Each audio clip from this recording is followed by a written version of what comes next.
Мы находимся на окраине бывшего села Таркинка, это хутора Уйташ. У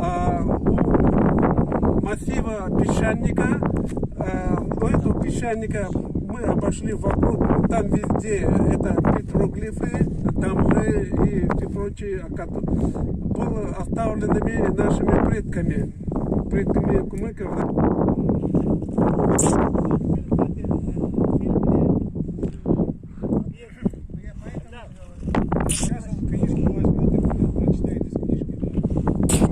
Скалы вы видели много раз, когда проезжали по трассе. И здесь есть надписи, древние старогодные надписи на скалах, на пещерах, в виде животных и других наскальных надписей. Это место очень красивое, ущелье, здесь проходит канал от Октябрьской революции. Здесь было старинное селение Уйташ, уже принадлежащее к Таргинскому обществу, в дальнейшем Таргинскому обществу.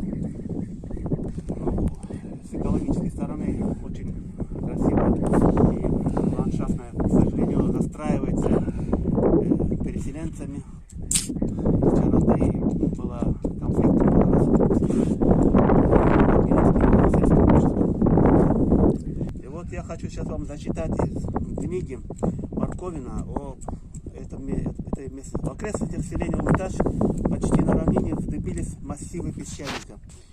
И среди обычных для предгорий наскальных рисунков неожиданно была найдена типичная сарматская тамга, родовой знак, какие в большом количестве встречаются в различных пунктах в Черноморье, где в античные времена греки и сарматы были соседями.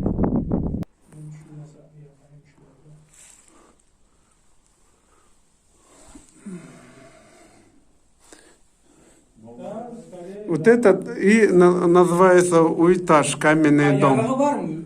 Свет есть у тебя? Есть уже? Где? Нет уже. Вот. Кара. Подсветку. Ну, близко, так нормально близко, тоже. Туда иди, близко. Вот. Вот. Угу. Дальше туда. И ровно. içine да. Вперед. Вот. О, это уже заканчивается. Да? Люди ночевали, конечно. Да. Люди, вот, которые обрабатывали эти земли. Ну да, от дождя. От дождя, от холода. От снега. Так, я тоже поснимаю, блядь, наверное, от калабри, Uytaş'ın gazı, onların gazı son ne diyor? Onların gazı kal. Ne var be sana? Gazı ayıp olmuyor mu?